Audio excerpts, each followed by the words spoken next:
In 1854, a British cavalry commander asked a two-word question. Which guns? The officer who had carried the order pointed. Nobody has ever established what he was pointing at. He was killed about a minute later in the opening seconds of the charge. His gesture had just started, before anyone could ask him what he meant. 670 men rode into the valley he chose for them. Not one of the disasters in this video was caused by cowardice, or by bad soldiers, or by bad luck. Every one of them was caused by somebody being certain. To understand how that happened, you have to understand that the two men involved were looking at completely different battlefields. Balaclava in the Crimea. The British commander, Lord Raglan, was watching from high ground, and from up there he could see everything. He could see Russian troops on a low ridge, hauling away British guns they had captured earlier that morning. Losing guns to the enemy was a humiliation. He wanted them stopped, and he had an order written and sent down to the cavalry. But the cavalry were not on the high ground. They were on the valley floor, and from down there, the ridge Raglan was talking about was invisible. So Lord Lucan read an order telling him to stop the enemy carrying away the guns, and there were no guns anywhere in his field of view being carried anywhere. What he could see was this: a Russian battery dug in at the far end of a long open valley.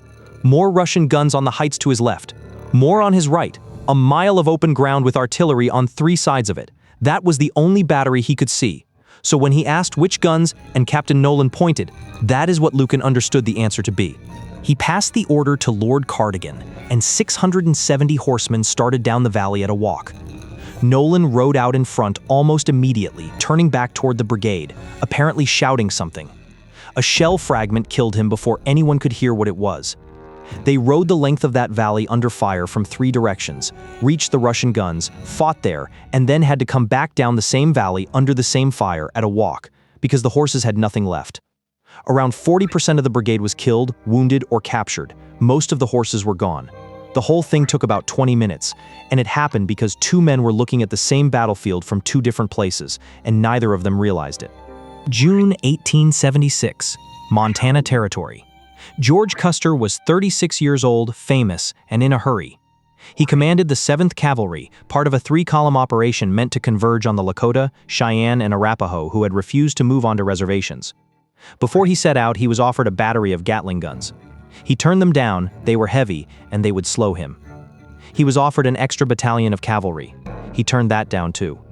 Then his scouts, who were Crow and Arikara, and who knew that country better than anyone in the column, came back and told him what was in the valley of the Little Bighorn.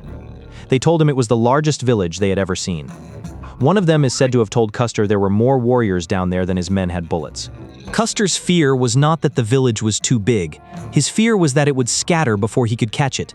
So he attacked in daylight without proper reconnaissance, and he split his regiment into 3 separate commands moving on different lines, out of contact with each other.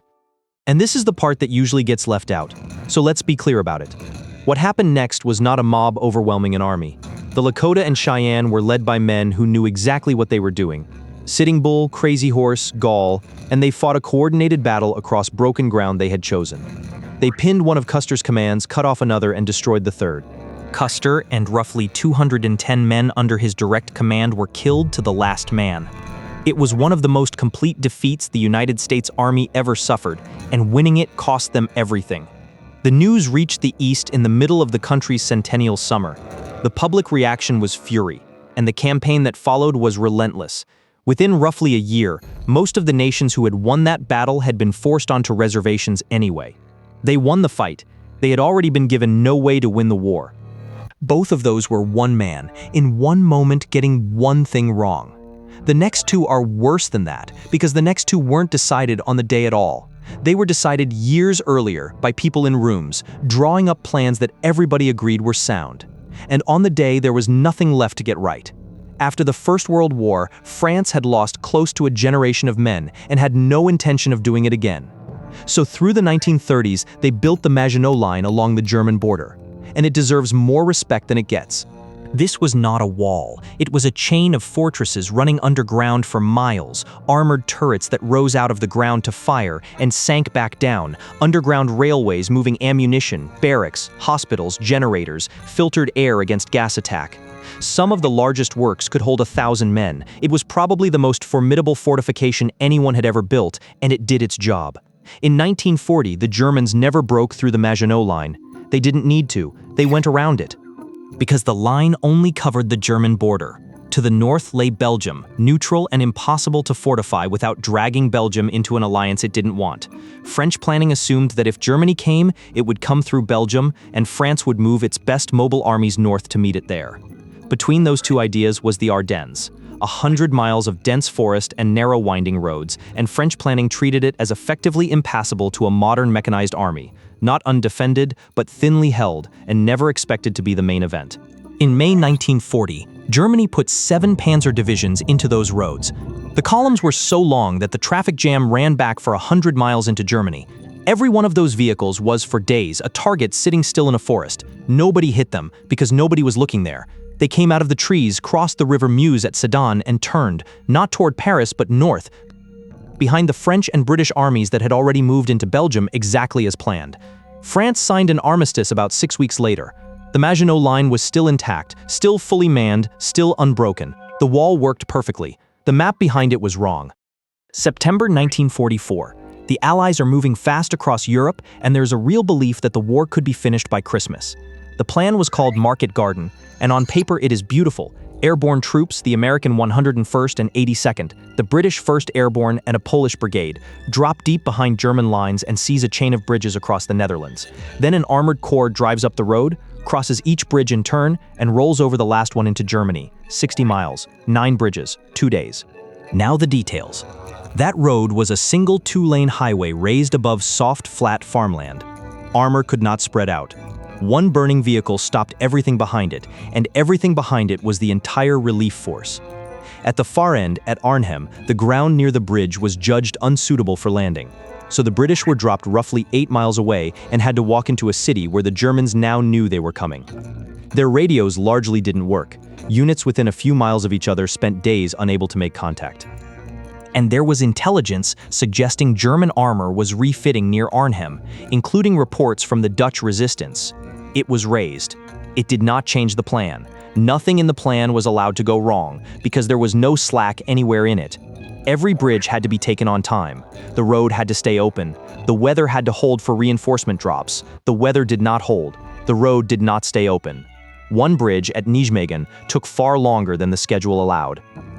At Arnhem, a few hundred British paratroopers reached the north end of the bridge and held it for 4 days against armor, waiting for a relief column that was still fighting its way up a jammed road. Of roughly 10,000 British airborne troops who went in at Arnhem, about 2,000 came back. Afterwards, people started calling it a bridge too far.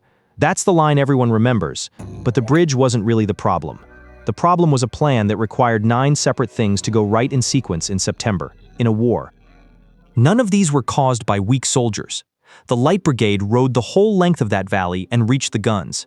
The 7th Cavalry fought until there was no one left to fight. The Maginot Line was never broken. The men at Arnhem held a bridge for 4 days against tanks. Every one of those armies did what was asked of them. The failure happened earlier, and it happened quietly.